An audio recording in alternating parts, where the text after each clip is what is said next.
कहे जाने वाली वजू खाने को सील करने के निर्देश दे दिए गए, तो उसके बाद अदालत का निर्देश था कि अब इसे सील कर दिए जाएगी। लेकिन बार बार एक ही चीज ये थी कि क्या अब नमाज पर पाबंदी लगा दी जाएगी। आज सुप्रीम कोर्ट में इसी को लेकर सुनवाई हुई है, जहां पर ये साफ कर दिया गया है कि वहां पर मुसलमानों को नमाज पढ़ने से नहीं रोका जाएगा। और इस फैसले में कई उतार चढ़ाव सामने आए हैं।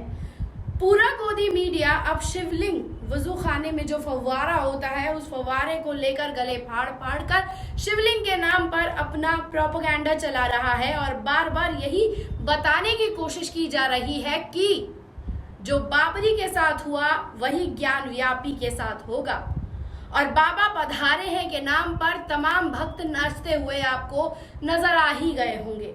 लेकिन सुप्रीम कोर्ट ने आज ये साफ कर दिया है कि ज्ञान व्यापी मस्जिद में नमाज होती रहेगी, क्योंकि निचली अदालतों ने ये कहा था कि 20 ही लोग जाकर नमाज पढ़ सकते हैं और वजू ना कर पाए इसके लिए कोई दूसरा प्रबंध किया जाएगा। लेकिन आज कोर्ट ने ये साफ कर दिया है कि नमाज पर कोई पाबंदी नहीं लगाई जाएगी। जितने मुसलमान चाहे वहां जाकर नमाज पढ़ सकते हैं, लेकिन वजू खाने को अब पूरी तरीके से सील करने वाले आदेश को सुरक्षित रखा है और मजिस्ट्रेट को ये कहा है कि आपको पूरी तरह से सुरक्षा देनी होगी। क्या है आज सुप्रीम कोर्ट के उस फैसले में, आपको जल्दी से बताए चलते हैं। वाराणसी की ज्ञान व्यापी मस्जिद मामले में सुप्रीम कोर्ट ने उस जगह को सुरक्षित करते हुए आदेश दिया है कि जहां पर शिवलिंग मिलने का दावा किया गया है, वहां पर मस्जिद में नमाज पढ़ने के लिए किसी को भी पाबंदी नहीं लगाई जाएगी। मंगलवार को आदेश में ज्ञान व्यापी मस्जिद पर निचली अदालत के आदेश को सीमित कर दिया। सुप्रीम कोर्ट ने कहा कि जहां पर शिवलिंग मिलने का दावा किया जा रहा है, उस जगह को सुरक्षित किया जाएगा। ये सुरक्षा डिस्ट्रिक्ट मजिस्ट्रेट देंगे।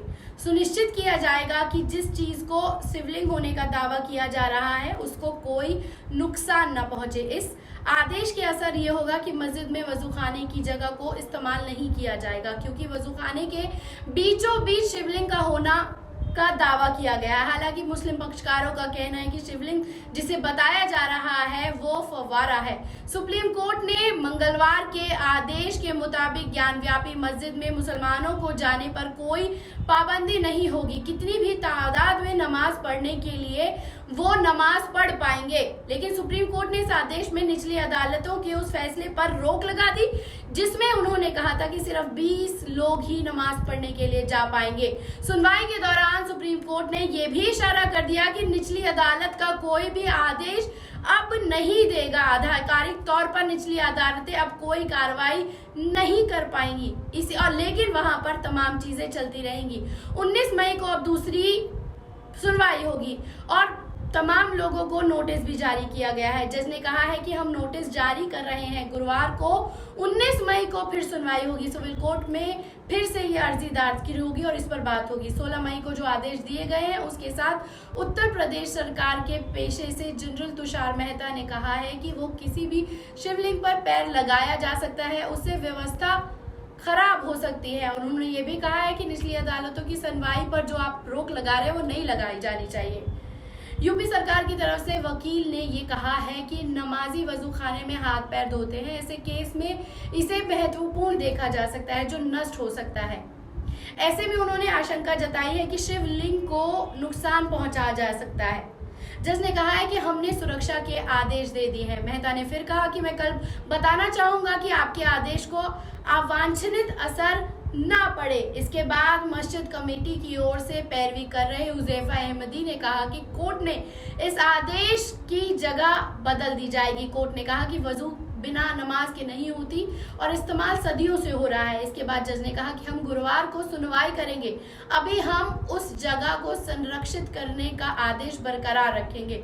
शिवलिंग मिलने का दावा किया जाता रहा है और डीएम को निर्देश दे दिए गए हैं कि जो शिवलिंग बताया जा रहा है वो सुरक्षित रहे, लेकिन कोई भी नमाज के लिए जाए तो उसे रोका ना जाए। उच्चतम न्यायालय ने उत्तर प्रदेश वाराणसी में ज्ञान व्यापी मस्जिद के लिए जो सुनवाई कर रहे हैं उसमें एक और घटना को जोड़ते हुए उन्होंने कहा है कि सोमवार को वहां जिला प्रशासन जो गौरी श्रृंगार के लिए जगह मांगी गई उसको सील करने के निर्देश दिए गए हैं, लेकिन शिवलिंग जहां मिला है उसे सील कर दिया गया है, लेकिन और किसी चीज को सील नहीं किया गया है। इस मामले में सिविल कोर्ट ने वीडियोग्राफी पेश करने के लिए 2 दिन का समय और उनको दिया गया है। इस मामले में आपको बता दें कि अब तक कुछ भी पेश नहीं किया गया है, सर्वे की कोई भी जानकारी उसमें नहीं है।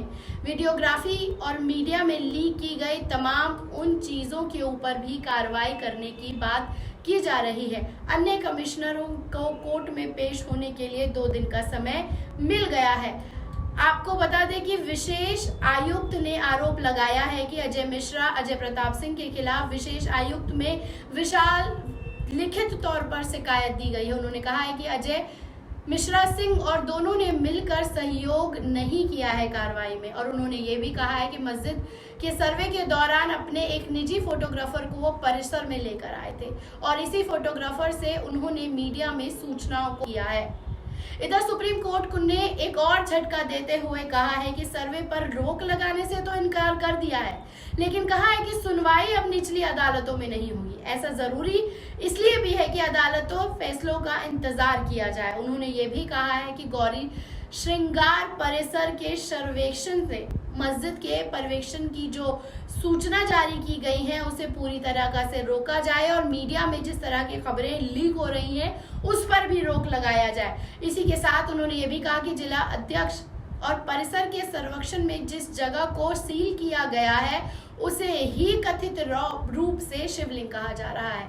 शीर्ष अदालत ने मंगलवार को कामकाज की सूची के अनुसार तमाम प्रबंध करने वाले अंजुमन इंतजामिया मस्जिद की याचिका की सुनवाई पर मुख्य न्यायाधीश NV रमन्ना की अध्यक्षता वाली पीठ ने शुक्रवार को जारी लिखित आदेश में चंद्रचूड़ की अध्यक्षता वाली पूर्ण याचिका को सूचीबद्ध करने का आदेश दे दिया है। तो आपने ये देखा कि पूरा प्रकरण जिस तरह से 3 दिन का सर्वे और उसके बाद तमाम लोगों का विद्रोह और उसके बाद जब शिवलिंग वजूखाने में जो फव्वारा मिलता है उसको शिवलिंग बताकर वजूखाने की जगह को हड़प लिया गया है और उसे सील कर दिया गया है। अब वजू करने के लिए आपको दूसरी जगह दी जाएगी या हैंडपंप लगाया जाएगा, अभी ये क्लियर नहीं हुआ है, लेकिन इसलिए अदालतों में ये कहा गया था कि हैंडपंप लगा कर दिया जाएगा ताकि आप नमाज पढ़ सके, आपको वजू के लिए पानी मिल सके। लेकिन एक बड़ा सवाल यह है कि निचली अदालतों ने जिस तरह से रोक लगाई थी कि नमाज पढ़ने के लिए सिर्फ 20 लोग जा सकते हैं, उस आदेश पर रोक लगा दी गई है। जितने मुसलमान चाहे ज्ञान व्यापी मस्जिद के अंदर जाकर नमाज पढ़ सकते हैं, लेकिन वजू खाने वाली जगह को जहां सील किया गया है वहां कोई नहीं जा पाएगा। ये अपने आप में देखने वाली बात है कि बाबरी मस्जिद से लेकर ज्ञान व्यापी तक हम आ पहुंचे हैं और हमारे तमाम रहबर रहनुमा और तमाम लोग चुप्पी साधे बैठे हैं, बस नाराजगी जाहिर तो कर देते हैं लेकिन सड़कों पर नहीं उतरते विरोध करने के लिए।